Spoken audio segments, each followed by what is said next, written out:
everybody but Tamlin knew. But it was so anticlimactic. Jurian and Lucien were the only two thinking. Pockets of information. Feyre was getting the attention. So much was packed into this book, but Feyre pisses me off so much. With people dying and screaming in pain around you? Ianthe deserves so much worse for 3 sisters to take him out. 2 sisters to take him out. What is up, you guys? It is Alex Sundrop, and I'm back with another book review.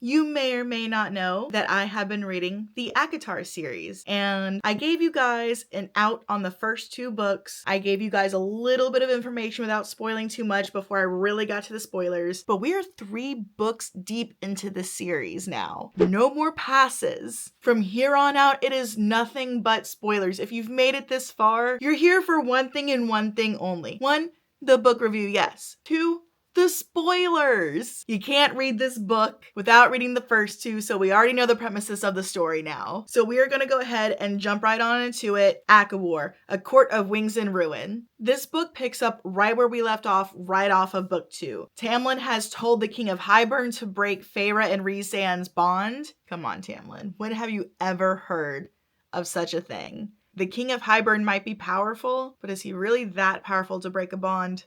I don't think so. I don't even think the Cauldron could be that powerful. And I already have a few things wrong with Feyre. Not Feyre being back in the Spring Court, but Tamlin being too near or far-sighted to really grasp the situation because he was so wrapped in on having Feyre back. The first thing I really want to talk about, again, Tamlin cannot be this naive. Lucien pegged it before Tamlin pegged it. And the only reason Lucien didn't say anything is because he was terrified that Feyre was going to tell him to stay away from Elain for good reason. He's not directly responsible for Elain becoming a Fae, but he's indirectly responsible. And for Tamlin just to think that Feyre isn't going to be pissed the fuck off at him, Feyre was able to play Tamlin and the Spring Court so well because Tamlin only had one thing on his mind. He had his woman back, even though she explicitly told him she didn't want him anymore. But he was so wrapped up in thinking that Rhysand did something to Feyre that he also didn't consider that their bond is the reason that she didn't want to leave. And he decided that he was going to leverage his own court and Feyre's sisters to get the King of Hybern to break the bond to get Feyre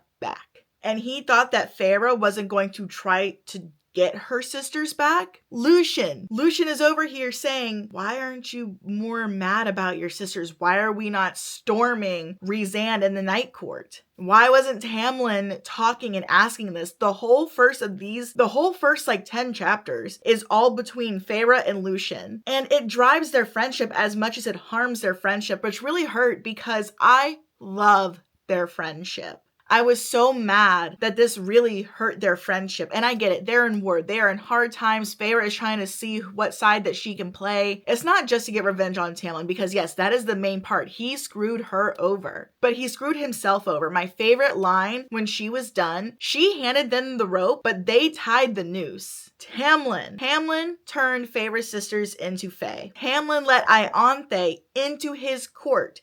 She's in Hybern's bed. He's in Hybern's bed, and he thought I don't think that he thought that he could trust Ianthe, but I don't think he really understood how deep Ianthe's hatred and disdain for all of this was. To the point that he also allowed his friend to be taken by Ianthe. And as I mentioned in my last video, everybody handles trauma differently. Everybody handles war differently. And we're not comparing anybody because that would be wrong to compare Tamlin's PTSD to Feyre's PTSD to Rhysand's PTSD to Nesta and Elain's PTSD. They're all going to be going through trauma so differently. But it left Tamlin's court vulnerable. And it wasn't just Feyre doing it. It was a compilation of all these things adding up. So Feyre may have masterminded part of this downfall, but because of Tamlin and his actions, it was already in a downfall. It was already becoming in a downfall before Feyre left, when Tamlin started locking Feyre away in book 2. She didn't even have to do much. Like that whole trick with the light and Ianthe trying to pray and the sun shines down on Feyre. that was just some bullshit magic that nobody pegged, and then Ianthe's trying to come up with some excuse as to why this happened. Feyre hardly had to lift a finger to bring down the Spring Court. Now let me tell you, I really enjoyed the plot of having those Hybern twins there, his niece and nephew there, along with Jurian, which the twist with Jurian was so interesting to me, one that I didn't really see coming, and I'm actually glad that it's still left in the open what kind of person and whose side he's on. But finding out that the twins also have the mindfuck power that Feyre and Rhysand do. And then I didn't even realize that Feyre trying to scream things through the bond, hardly being able to hear or feel Rhysand through the bond. You know, we think that's weird, but she's suppressing the bond so that nobody can sense it on her. But those Hybern twins, they knew what they were doing the entire time, and they let her think that she had a one-up on them when they were poisoning her and probably the rest of the court the entire time. And Alice telling her that she is welcome into the summer court, and Feyre telling her that she's welcome in her court, and Alice not even faltering for a second, just she understood. Everybody but Tamlin knew. Everybody. And I am actually I know this was to drive the plot for the Surreal, but I'm so mad that everything that Feyre did to twist Ianthe's mind, the King of Hybern undid. Whether it took days or not, I'm so mad that it undid. I know we needed it to further the plot, but Ianthe deserves so much worse. I cannot stand her. And I don't even know if Lucien was truly terrified of Feyre. I think he was more in shock than anything else because he knew that she wasn't with them completely. Just like Jurian even said, it's very interesting that you are the strongest High Lord's mate and he has not come here to wreck this court to get you back. Jurian and Lucien were the only two thinking in this, so were the twins of Hybern. I'm pretty sure Ianthe wasn't that stupid. I think Ianthe had to know Feyre had to have done something. And the fact that Feyre was able to catch Ianthe trying to get this trick with the beasts to come in and wreck the Spring Court and her be this so-called priestess who drove them away. I don't know, part of me wishes that some of this was able to go on a little bit more. I wanted this to drag out just a little bit more to experience better comebacks from Ianthe. I know that Ianthe could pull some bullshit off, but I need it to be better. And then Feyre is the one to save Lucien from Ianthe. The twins were doing their thing with the wall. Tamlin was off with Jurian, which left Lucien with Feyre, which Tamlin was already jealous about because Feyre had this all calculated out to the point where she didn't even shield herself and allowed Tamlin to hurt her to further her point. And she even says that she played her part too well, that she had Ianthe jealous that Feyre was getting the attention from Lucien that Ianthe wanted. And it still irritates me. I get it. I understand why Lucien was upset. But at the same time, him saying, when did you fall out of love with Tamlin and when did you fall in love with Rhysand? To, well, I wasn't going to say anything because you would keep me away from Elaine. Feyre pegged him right there. Exactly. Because you weren't going to get what you wanted to what you thought you deserved because she's your mate, your property, not because you were completely interested in her. And that's like when Rhysand and Feyre were explaining to Lucien, you are in the exact same predicament that Rhys was in at the end of book 1 and all throughout book 2. And now Lucien had to see what it was like, what Rhysand had to go through, and how he's supposed to deal with it, because Elaine is still tied to this human who we all know is going to hate her. He hates Faye. He wants nothing to do with them. She's still wearing the iron ring. And Lucien is still, well, she's my mate. Sure, that might be, but you can't force her to want you. You cannot be mad at Feyre for falling in love with the person she is mated to. And especially now that you are in the same predicament, you need to look at this a whole new way. Which I think Lucien kind of does throughout the book once he sees Velaris. And when he finally understands who Rhys and his friends are behind the mask. I don't think he's completely convinced that they're not these evil people that him and the rest of the courts have been led to believe. But even Jurian is like, I remember Rhysand during the last war. I know that this is his mask that he likes to put on. So other than Helion, how many other people have pegged Rhysand to be actually a decent person? But yes, Rhysand still is very theatrical. He still puts on this mask very well, which is why Lucien is so hesitant. hesitant. But just like Feyre said, why would Feyre ever put trust in somebody else with her siblings and not storm after them or have Tamlin fight to go get them back? Which I don't understand why Lucien wasn't thinking about that. Maybe he was thinking about that while Feyre was at the Spring Court. If for 1 second Feyre didn't think that they weren't safe, she would be telling Tamlin every second of every day, we need to go get my sisters now. Why haven't you sent people to go retrieve my sisters that you threw into the cauldron? She was too busy calculating, which may have clicked something within Lucien to be, okay, she trusted these people with her sisters, and I actually have laid eyes on the sisters and they're not screaming in pain and torture that they have lost their minds. And the lead up to Lucien not being Baron's son and instead being Helion's son, that I officially did not see coming, but it makes so much sense. Not only with how Feyre describes his skin and eyes to be, but just in general as to why his siblings hated him. And I still can't believe one of his brothers is on his side, but is just waiting for the opportunity to take the throne from his other siblings. So much was packed into this book between Amren training Nesta, Cassian and Nesta's relationship developing just a little bit, everybody realizing that Elaine is a seer and that's why she's been loopy. I still don't know what brings her out of the funk. Even while reading it, it's just like she just randomly snapped out of her weird funk that she had going on. The bulk of the middle of the book is just trying to gain allies for this war, and I wish we got to see more with what happened with Feyre and the mirror, because she avoided this mirror the entirety of the middle chunk of the book, thinking that it's going to destroy her or she's going to destroy herself by seeing something in it. And then when we finally do get to see what's in the mirror, I don't want to say it's completely glossed over, but it's so glossed over. And I just wish we got more of which we read about Feyre's insecurities, but not on that deep soul destroying level to where she became powerful enough that it did not destroy her. And here is some of my beef with what happened during the war arc. We had two death gods, mind you, in this war, and both were killed off. Both death gods were killed off. Is that why the one hid himself away down there in the prison and wanted to stay there? Did he knew that he was going to die? We all know that he wanted Feyre to get the mirror so that Feyre could prove to him that that's who he was willing to give his life to for this war. So did he already know that that was going to happen and he was just going to help take the forces out? Because in the end, they still got overwhelmed, even with the Weaver. Even with the Weaver being in play and where Feyre had led Ianthe and the goons start their deaths through the Weaver still died.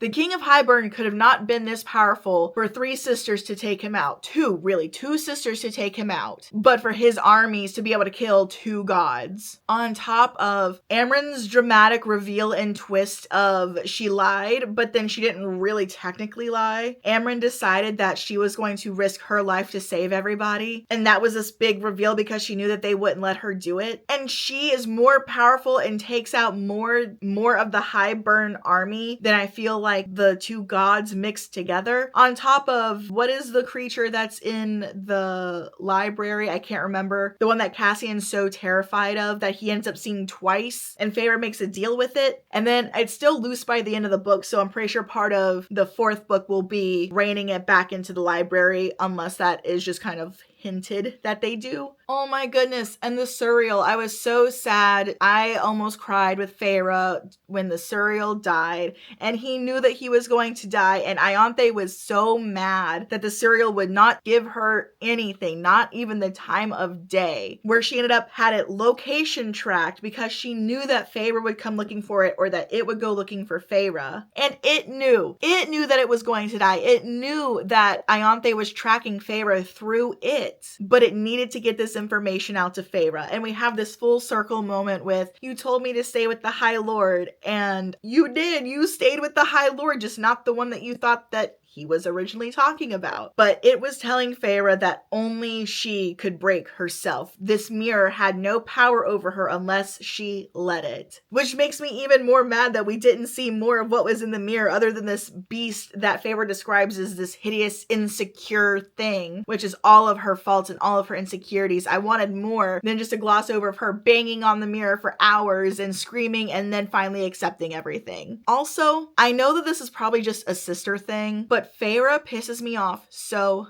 much. Yes, we are all curious about Azriel, Cassian, and Moore's relationship, which comes out in the end of what it was, which Cassian is just the buffer. But Feyre needs to stay out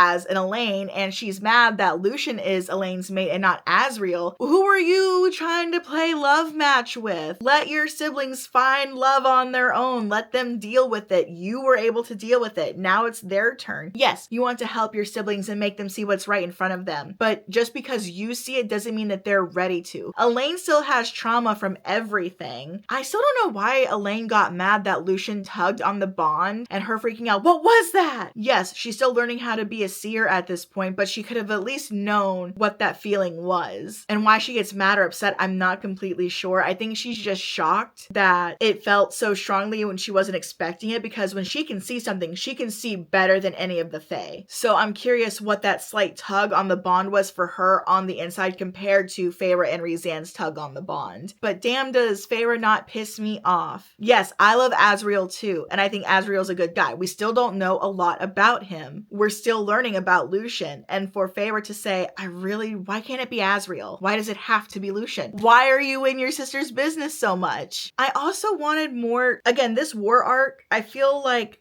the lead up was the bulk of the book, and the war arc wasn't that dense. I feel like if we're having this big lead up, I need details. I need more to happen, which war happens fast. It's unpredictable. It's chaotic, which again was the theme of the end of the book. So why am I complaining? I don't know. I just want more detail. But when Feyre shifted into Ianthe, she wasn't in the camp very long. There wasn't really a repercussion until the end, and Tamlin ends up changing sides. Was he ever really on Hybern's side, or was he always a double spy? Which, if he was always a double spy, why didn't he tell Feyre when she first got to the Spring Court at the beginning of the book, when all of this could have been avoided, where she wasn't going to bring down his entire court? Maybe she would have. Maybe because she was angry, she still would have, but it would have been for different reasons. If he just would have said, I'm in bed with Hybern, but I'm not really in bed with Hybern, she may have tried to see what he was attempting to do to be able to get this information to the rest of the court. When they had the High Lord meeting, everybody was like, Tamlin, you're not showing us that you're on our side. You're making it hard for us to believe everything that you're saying because you are mad that your ex is mated to somebody else and that she left you multiple times. You're trying to get back at her because she got back at you, and you helped destroy your own court. So again, I just wish that we got to see more of Feyre attempting to be Ianthe. Maybe there was more repercussions. But Jurian pegged her again immediately, and knowing that Azriel was her shadow in that sense too. How does Jurian know these things? Which again, that's 500 years spent in a ring. You learn how to sense and feel some things that you normally couldn't before, so maybe that was in play here. But I feel like Feyre was able to move to the camp super easily, and not even like with a hint of getting caught before Jurian. And here's where we learn that Jurian's actually morally gray, possibly good guy. We're still up in the air towards the end of the book. And here's where I think the war arc just really fell apart for me. The entire book, we had these character builds up of how powerful and strong they are, which I guess it's a contrast to show how strong the warriors were on Hybern's side. And I feel like we're not done. Like, yes, we are finished with this specific war, but I don't think that we're completely done because Hybern still hasn't fallen. But for us to have two gods on our side, Amren and that beast from the library on top of Rhysand's power, I just feel like the power dynamic didn't lead up to what I was expecting it to be. Yes, the gods took out a bunch of the army, and I know this just goes to show how vast this army was and how outnumbered that our group was. But I feel like we didn't really get to experience the wrath of the gods for war. To me, it was just, I don't want to say it was a complete letdown, but I just wanted more. I wanted more destruction. I wanted there to be more at stake. I don't know, I just felt like I was missing something from this war arc. And then of all people, Elaine and Nesta are the ones to bring down the King of Hybern after he kills their father in front of them. Yes, we get to see a glimpse of Nesta's powers. We see a smidgen of a glimpse of Elaine's powers. Okay, let's pause here for just a second.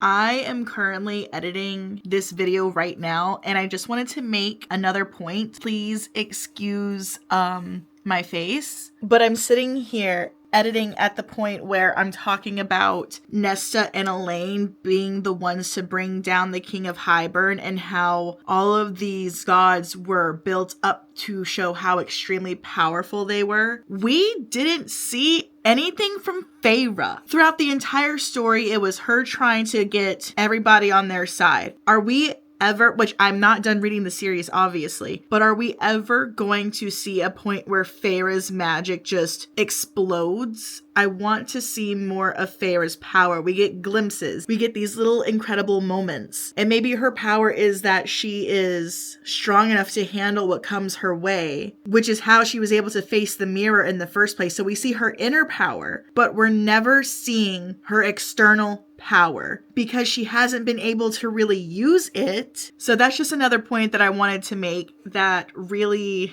if she's this whole new Fae that's not made by the Cauldron, she was made by the other Fae, I want to see it. We've gotten glimpses of Nessa's power from the Cauldron, of what she took, which is hinted in this book that she took Death's power and they want it back. And there's still one death god out there. I also forgot to put this in my original filming. There is still the god of the lake. Why haven't we seen Feyre's power? We see her learning how to fly, and she finally flies in the story. But where is her magic? Okay, back to our original viewing. Thank you. But between 3 godlike beings, another terrifying shifting being, and 2 new Fae are the ones to bring down the King of Hybern after the Cauldron has been destroyed because Amren decided to leave her body. I don't know, I think it was good because they were able not to get their revenge, but to gain closure for what happened to their father. And Nesta did say that she was going to be the one to kill him, and Amren was fine with Nesta taking the final blow. But it was so anticlimactic the way that it happened. So for me, it's possible that he could really not be dead, maybe, even though Nesta and Elaine chopped his head off, you know. I feel like it might be possible that he could still be alive in some shape or form, or another villain is going to take his place on the throne. Jurian, maybe? And then in between all of this, we finally get Moor's confession because Moor is mad, fuming that Feyre went off to the cereal without telling anybody, leaving Moor terrified that she is not there when the battle is done and Rhysand goes to look for Feyre. To the point that Feyre is like, well, why are you keeping secrets? Why are you leading Asriel along? Why don't you two just get together? And then we get Moor's confession that she likes women more than men, and she's terrified because that's unheard of. So we still have this pocket of information, and that's just going to be left for the next book, possibly. And I know war is war, and you never know what's gonna happen, and tensions are high, emotions are high, but Feyre and Rhysand in the tent, really? With people dying and screaming in pain around you? Couldn't be me. But again, everybody reacts differently. And then at the very end, Rhysand dies for like 1 page, and then the next page he's alive again. Why wasn't Feyre able to save Rhysand with her accumulative power? We get to see glimpses of Feyre's power, but she's still not this all-powerful being. She needs to train her powers. Yes, absolutely. But she still isn't this super powerful being yet, and we need to have the magic drop again. The same way that they saved Feyre is the same way they saved Rhysand. And I understand that this was a way for all the High Lords Lords to acknowledge that Rhysand is actually the good guy, or at least the morally gray good guy, so to speak now. And there's this newfound understanding for him, and that's why they gave him a drop of their magic to save his life, is because they honor who he is and what he did in this war and how he led everybody and really pushed for everybody to come together as Prythian as a whole. But I would have liked it to be a different dynamic, and I think it was more not just to show gratitude from the other High Lords, but it was supposed to be this parallel to how Feyre got to live is how Rhysand got to live. I feel like it was a mix of those, but I wish it was done differently. I wish Feyre was able to save him, like through love or something, or through the tug of the bond. Now, we did get to see the similar dynamic through the bond where she's calling out to his soul and he holds on to her to the bond so that he doesn't float away yet, and then he pulls Amren back so that Amren gets to live again. So I see it, but I don't feel it. I wish it was done differently. So as a whole, did I like this book? I thought it was pretty good. Are there things that were anticlimactic, bland, or glossed over that I wanted more detail? Abso-frickin-lutely. Character growth, I think we did get to see Feyre grow and also make mistakes. She made a mistake with helping bring down the Spring Court, which made Tamlin's forces weakened, and also her faults between her sisters. And I so wish that Nesta had the chance to answer Feyre's question about, well, why do you seem to like Elaine more? And then they're interrupted before Nesta can answer. But I do think that we did get to see positive and negative growth that made Feyre grow. We got to see Nesta grow because that whole moment with Cassian and finally going, where is he? And wanting to see him fine, and more being, more jealous. Yes, I feel like there is a little bit of jealousy right there as to why she's upset that Nesta is spending time around Cassian. So does Mor have a thing for Cassian that's more than just a buffer of a friendship from Asriel that she also maybe doesn't want to acknowledge? Elaine, a lot of these characters do have growth. Twists, I'm happy with the twists that happened in the book, especially with Jurian. I wasn't expecting that. Tamlin double crossing, interesting plot. Working hard for everybody to come together, all the courts to come together to fight this war, knowing that they're all gonna need each other to succeed, because Elaine was able to see how vast Hybern's army was. Tarquin taking the blood rubies off of Feyre and Rhysand's hit, and Rhysand joking that he's gonna have a hard time getting it back from Amren because she loves the jewel. And then Amren and, oh goodness, what was his name, getting together, and Tarquin and Rhysand going, yeah, we'll take turns with who deals with them on holidays. Loved it. I do think that this book showed a really good dynamic on how chaotic and unpredictable war can be, and how not all of these characters make the correct choices. Tamlin didn't make the right choice. Feyre didn't make the correct choice. Lucien didn't make a correct choice. Amren, she is very smart, very calculated, but she still made mistakes. Mor has been making mistakes. Asriel and Cassian made mistakes, which led them to almost dying multiple times now. So there is this balance of positive and negative going on, but also having to make these quick decisions with trying your best to think of how it's going to play out during the war, with it still being completely unpredictable. So I really did enjoy seeing that dynamic go on. Spice, I thought when the spice was there, the spice was really good, but this was less spicy than the last book, because the last book was about Rhysand and Feyre's relationship developing. This one was, it's developed, they're here, but now they have to face this enemy, and there's not a lot of time to do the things that they wish that they could do. Overall, I would probably give this book a 3.5 out of 5, mostly because I still have my gripes with some of the stuff that happened. Do I think that makes it less of a decent book? No. But do I still think that part of the story could have been written better? Also, yes. But that is my book review on A Court of Wings and Ruin. I tried to cover all the things that really stood out to me. So if there's anything that I missed, please let me know. Or if there's anything else that you would like to go over, please let me know. Did you agree with what I said? Did you disagree with what I said? What do you guys think if you haven't already read the next book? I surely haven't. What do you think is going to happen in the next book? What is it? The Starlight book? I can't remember which book is next. But let me know in the comments down below what you think. What are your thoughts? Do you think that Tamlin and the Night Court are finally gonna come to an understanding? I know by the end of the book, when they're saving Rhysand's life, Tamlin tells Feyre that he hopes that she's happy. And she writes him a note through Lucien telling him that she hopes he finds happiness. Is Lucian going to find out that Helion's his father? Is Tamlin finally going to come to an understanding with Feyre and Rhysand? Is Tamlin going to find his mate? Are Elaine and Lucian going to get together? Because I've heard this talk about possibly a rejected mated trope. I don't see that happening in this story. I do see maybe a confusion of feelings because maybe Elaine doesn't want to be directed by a bond. I could see that being a thing. How are Nesta and Cassian going to be? Because Nesta got really attached in her own way to Cassian towards the end of this story. Is Lucian's brother